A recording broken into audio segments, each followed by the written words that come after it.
Y nosotros vamos a conversar en nuestra entrevista principal con Teresa Valdés.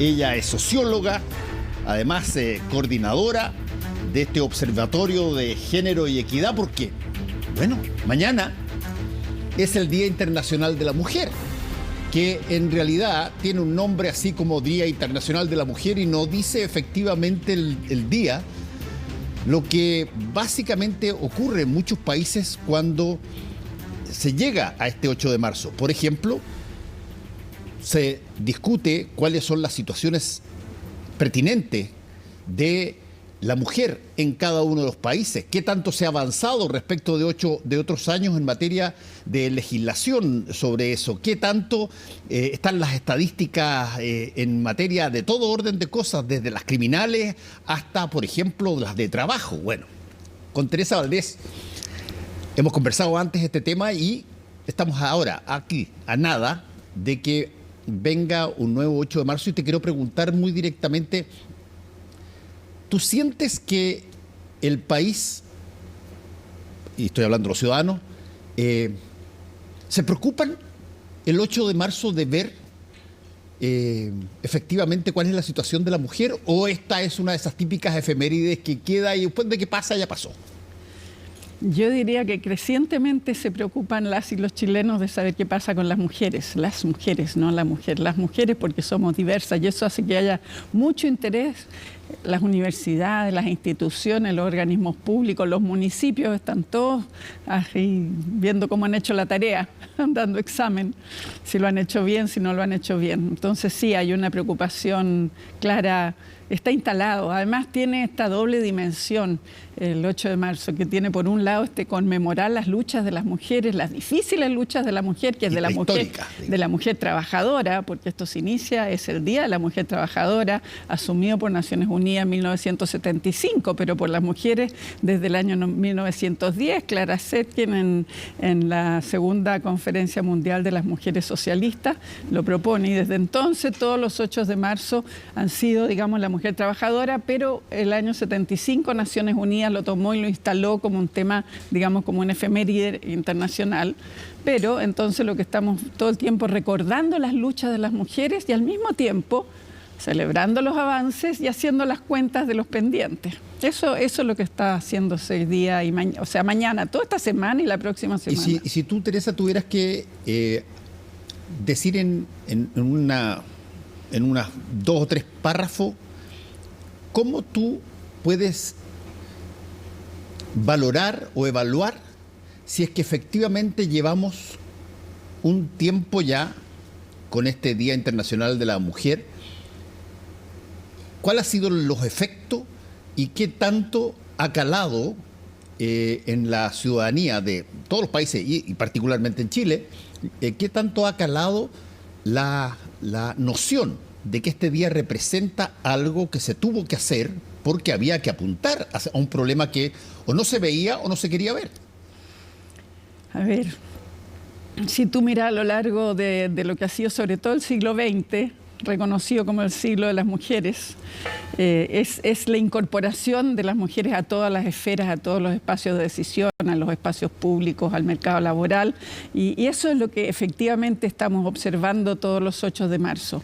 Y en el fondo, decir de un modelo en el cual la mujer estaba principalmente en la casa, dedicada a tareas de reproducción, de pronto, ¿no es cierto?, se va a través de las luchas de las mujeres que parten además muy antiguamente, aunque no como movimiento, pero sí como reflexión y rebeldía de las mujeres, ¿no es cierto?, desde Olimpia de Gouges, que en la Revolución Francesa escribe y redacta la Declaración de la Mujer y la Ciudadana, para hacerle contrapartida a la declaración.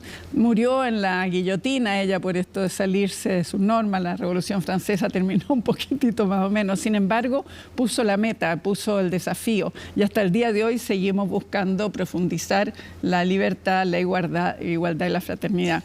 Cuando tú miras qué ha pasado, cuál es la evaluación, así desde la sociología, de las ciencias sociales, es la profundización de la democracia, el aporte más significativo de estos 8 de marzo es en el fondo la calidad de la democracia, cómo la democracia se transforma, porque incorpora no solo a la mitad de la población, que somos las mujeres, sino que además en todas sus diversidades.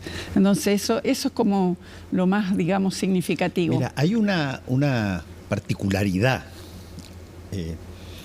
Tere, que es bien interesante, porque hay muchas personas que creen que esto es básicamente, te lo voy a poner en términos coloquiales, es básicamente una misión progre, que es una cosa que básicamente lo hacen la gente de izquierda o una cosa progre. Y sin embargo, es una cosa bastante transversal. Hoy día y es transversal tanto en lo que se quiere hacer como transversal en el rol que se le ha dado históricamente a la mujer. Eso valía lo mismo. Acuérdate tú que los partidos políticos hasta hace un tiempo tenían un departamento femenino.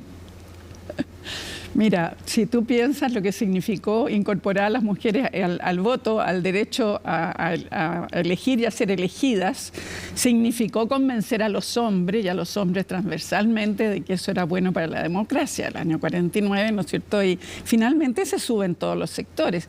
Tú miras lo que pasó ayer, ¿no es cierto? Se aprueba una ley de violencia integral, digamos, de eliminar o disminuir del derecho a una vida sin violencia, y tú tienes transversalmente mujeres de todos los sectores y todos los partidos, con algunas excepciones que podemos examinar y preguntarnos por qué alguien puede votar en contra de una ley, pero es transversal, entonces la situación de las mujeres es de todas las mujeres, los temas salariales, la brecha salarial, las dificultades, lo que significa esto de las necesidades de incorporar el cuidado, la economía del cuidado, es transversal, o sea, todas las mujeres tenemos esa situación de cómo compatibilizas vida familiar y vida laboral, y cuando tú piensas que estamos con cerca del 50% de los hogares son encabezados por mujeres, no puede ser una cuestión progre, es la realidad.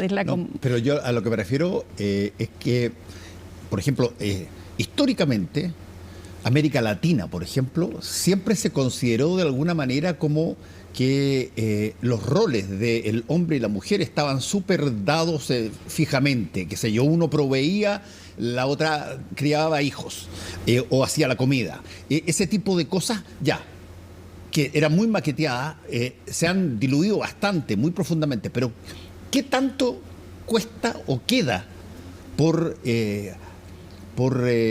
cambiar todavía hacia una zona donde hombres y mujeres se sientan equivalentes en prácticamente todo lo que se hace? Queda. O sea, por eso cuando tenemos esta misma aprobación de la ley de ayer, te está mostrando de que hay un problema, Hay problemas, digamos, en los cuales efectivamente las tensiones, las dificultades, digamos, en el seno familiar o de las relaciones de pareja no se resuelven por la vía de la conversación sin nada, sino que termina en violencia y tenemos cifras de violencia, digamos, de denuncia enorme. Entonces, ¿Qué tanto en términos de compararnos con otros países son nuestras cifras en términos de violencia intrafamiliar? Nuestras cifras en algunos sentidos, o sea, depende con quién nos comparemos. Si nosotros nos comparamos con los países europeos, estamos malitos. Si nos comparamos con países de América Latina, estamos bien en algunas cosas y en otras estamos reguleque, digamos. Pero depende con quién te compares. Y nuestra expectativa es que no debe haber ningún tipo de violencia contra la mujer, que eso no corresponde, que eso, los temas, digamos, pero la tensión de estos cambios culturales, estos cambios de la presencia de las mujeres en todos los espacios, genera condiciones para las tensiones, los conflictos, etcétera. Entonces, el cuando los hombres van a sentir, digamos, y se va a producir esta equivalencia, es cuando no resulte amenazante, ¿no es cierto?, esto de la incorporación de las mujeres a todos los espacios. Porque tú dices, ¿por qué si finalmente hoy día es muy difícil que una familia salga adelante o tenga la calidad de vida que quiere si no hay dos ingresos, y 3 ingresos y 4 ingresos cuando uno examina los datos, digamos, de los hogares. Entonces es impensable que las mujeres no estén incorporadas al mercado de trabajo. Entonces el cómo se va limando eso de que la autoridad o el poder masculino, digamos, no se plantee en esos términos, digamos, que tengamos que podamos reconocernos como iguales. Ahora, ahí hay una cosa que históricamente me refiero a los últimos 30 o 40 años, históricamente ha estado conversándose al respecto, porque la pregunta era, a ver, ¿dónde se deben ver los cambios? Entonces, por ejemplo, uno decía, los cambios se deben ver, por ejemplo, en la política. No puede ser de que todos los políticos, todo el Congreso tenga una barbaridad de candidatos que los partidos ofrecen que son solamente hombres y se hicieron una serie de cosas ahí. O tú decías, oye, que haya llegado una mujer a ser presidenta del país, así como ha pasado en otros países, y hay otros que son probablemente mucho más grandes, más ricos y que tienen una incluso experiencia en términos de la relación hombres y mujeres bien potente, como Estados Unidos, que todavía no tiene, eso te lo identificaban como que vale. Pero la elección de políticos o la elección de un presidente o presidenta, la elección de una gerenta general de una gran empresa, etcétera, son cosas que perfectamente podrían ser, llamémoslo así, situaciones tópicas en un momento dado. ¿Cuándo uno nota que el tema de la mujer por ser mujer no está vedado para ser posible de que dirija cualquier cosa? Cuando sea normal, cuando no tengamos que tener una ley de cuota, una ley de paridad, cuando sea ahí ya quiere decir que las cosas se establecieron. ¿Y tú has visto avance en ese sentido? Cuando Michelle Bachelet era candidata, en ese tiempo venía gente fuera y nos decía, Chile no está preparado para tener una mujer presidenta. Sí.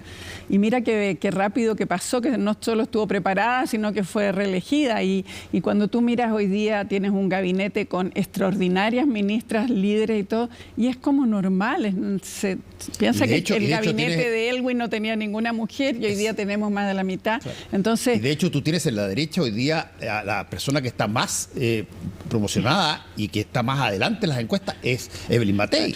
Lo que pasa es que además las mujeres como electorado somos muy potentes, o sea, y eso se vio en el último plebiscito, ¿no es cierto?, en relación a la propuesta constitucional que era regresiva para las mujeres. No podemos entrar en esa discusión de qué es lo que pasó, pero fueron las mujeres las que dijeron no vamos a retroceder, no es aceptable, ¿no es cierto?, que se cambie situaciones por las cuales, gracias a la lucha de las mujeres y la legislación y los mismos parlamentarios hemos avanzado. ¿Hablando del Consejo o de la Convención tú? No, del Consejo.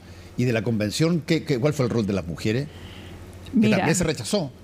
Sí, pero ahí hubo son situaciones muy distintas, porque en la primera, en la Convención, no fue posible mostrar, no fue posible comunicar qué significaba para las mujeres. Al revés, hubo una situación muy dolorosa de que apareció como cosas que para las mujeres son muy, muy, muy importantes, como la vivienda, como que estaban en riesgo. No estaban en riesgo cuando uno lee el texto, digamos, pero se presentó o se vio cómo, y eso fue determinante, fue muy determinante. Entonces, y en la segunda, tú dices que ahí hubo cosas directas que tenían que ver con la mujer. Claro. Directamente tenían que ver con las mujeres, pues había claramente propuestas que eran retrocesos, y eso tú ves, sobre todo las mujeres jóvenes, los resultados electorales muestran, sobre todo en el segmento más joven, hasta los 30 años, ¿no es cierto?, sobre el 64% votó en contra. ¿Y eso a través de la representación política?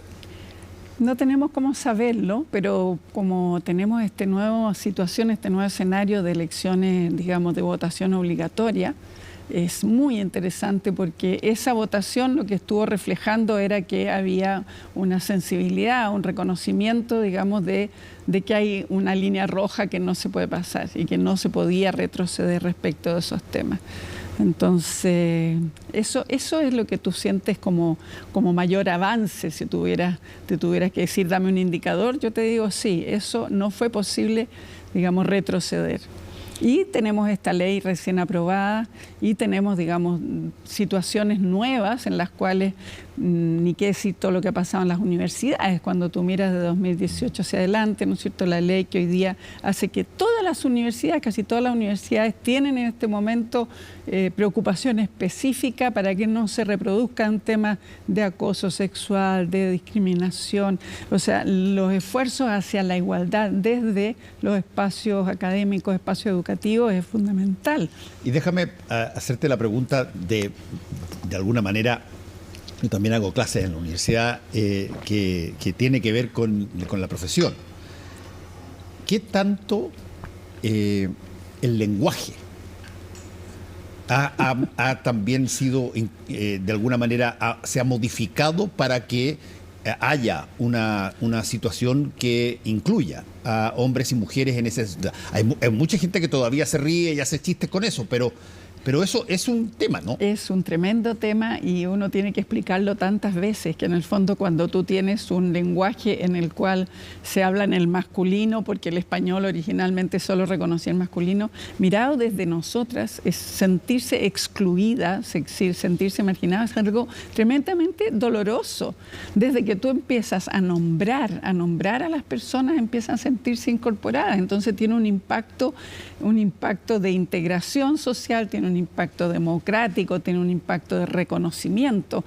Uno ve que de los análisis más digamos, en la academia te aparece la necesidad de reconocimiento y de redistribución del poder. Nosotros necesitamos el reconocimiento no solo de las mujeres, de todas las especificidades. Entonces el tema es más amplio, pero también de las minorías, también de los pueblos originarios, también es una realidad, una tendencia cultural, y entonces el lenguaje es fundamental. Entonces el reconocimiento y la redistribución del poder, que es los otros temas que mencionábamos antes, que tienen que ver con la participación política, con la economía. Lógico. En ese sentido, Teresa, nosotros estamos, en términos de lenguaje, estamos un poco más forzados que, por ejemplo, el inglés. El inglés, el plural de ellos y ellas es they, es claro, exactamente igual. Por lo tanto, ellos dicen they y están incluidas inmediatamente hombres y mujeres. En el caso no. Del español no.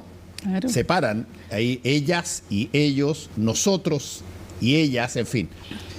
Desde ese punto de vista, ¿te parece a ti relevante, por ejemplo, que haya este cambio en la parte lenguaje que llegue incluso al periodismo, a los medios de comunicación? Absolutamente, sabiendo de que no se trata de recargar, que te dicen que es muy recargado, entonces ponen en la primera página, se va a entender que cada vez que se diga el masculino incluye a lo femenino. Eso es una trampa, pero sí existe, y hoy día hay una cantidad increíble de manuales, indicaciones, es decir, cómo usas un lenguaje inclusivo sin que tengas que caer en la reiteración de los lazos, los hombres y las mujeres cada vez, sino que, ¿no es cierto?, entras a hablar de la ciudadanía en vez de los ciudadanos y las ciudadanas. Hay manuales y están en las universidades, están en las instituciones, todo que los han ido desarrollando. El lenguaje administrativo ha tenido que cambiar fuertemente. Hay incluso muchos chistes, porque antes el lenguaje administrativo era solo masculino, entonces tenías que el director de la institución estaba embarazado, porque no había, solo se podía hablar en masculino, entonces el director está embarazado y está, ¿no es cierto?, con permiso postnatal. Dice, no, en realidad es la directora en este caso, entonces aunque el lenguaje administrativo, entonces las normas, los manuales del lenguaje administrativo están desde hace años. ¿Y qué tanto, Tere, esto ha entrado donde creo yo que siempre que pasan estos cambios mayúsculos, repercuten muy fuerte, porque es donde se genera la primera aproximación al cambio, que es las escuelas? Por ejemplo, ¿qué tanto esto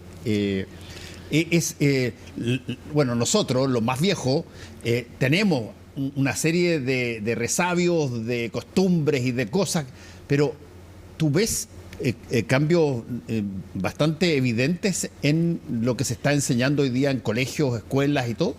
Siempre uno tiene pendientes, uno siempre puede decir que falta, pero se inició desde el año 90, entre los temas que hubo en ese programa de gobierno de la concertación, cuando llegó, uno de los temas fue precisamente revisar los textos escolares, en qué medida los textos escolares reproducían sistemáticamente en los títulos, en las imágenes, en las lecturas seleccionadas. Eso se ha cambiado absolutamente y eso ha sido transversal. Todos los gobiernos, independientemente de su visión, digamos, de los gobiernos de Piñera mantuvieron igual, digamos, de ir tratando de que los textos escolares no reproduzcan. ¿Por qué el tema? Porque cuando tú reproduces, digamos, estas visiones sexistas que se llaman, lo que haces es cerrar los caminos, cerrarles las oportunidades, los proyectos de vida de las niñas y de los niños, porque vas estableciendo esta visión estereotipada que las niñas son para esto, los hombres son para esto otro, y finalmente todos estamos afectados. Tú puedes ver los resultados positivos de ello con la cantidad de astrónomas que tenemos, o sea, la incorporación de las mujeres a carreras que eran tradicionalmente masculinas es la consecuencia, porque tú abriste los caminos, abriste las posibilidades, y hoy día entre niños y niñas a nivel escolar, no es que no haya machismo, no es que haya un montón de cosas que reparar, pero sí las niñas son súper poderosas. Última pregunta, Tere. ¿Cómo va a ser este 8 de marzo, este día de mañana? ¿Tiene algún tipo de liturgia especial o no? Este 8 de marzo, como siempre, en todas las ciudades hay distintos tipos de concentraciones, marchas y acciones diversas.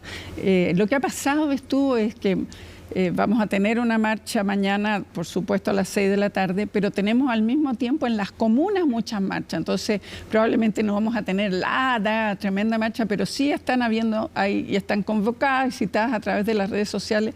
En todas las comunas hay actividades. Entonces, es florecer, florecen todas las flores, están ahí.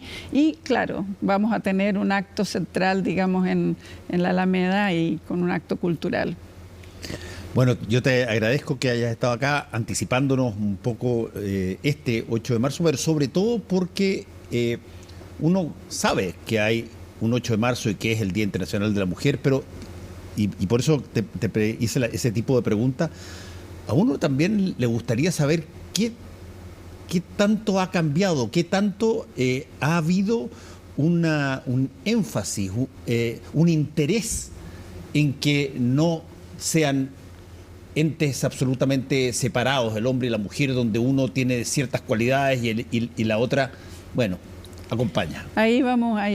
Igual tenemos muchos pendientes, igual tenemos muchas quejas de cosas que todavía están pendientes, y por eso, ¿no es cierto?, también tenemos esta idea de que nos merecemos, que es justo que hay una huelga de mujeres, y siempre soñamos con esa huelga de las mujeres. Saben que hoy día no hacemos nada porque están todos estos pendientes, y tenemos la brecha salarial, y tenemos la pobreza de las mujeres, que es pobreza económica y pobreza de tiempo. Tenemos un listado de indicadores para decir: tenemos un derecho a una huelga de mujeres. Así que eso vamos mañana. Muchas gracias, Teresa.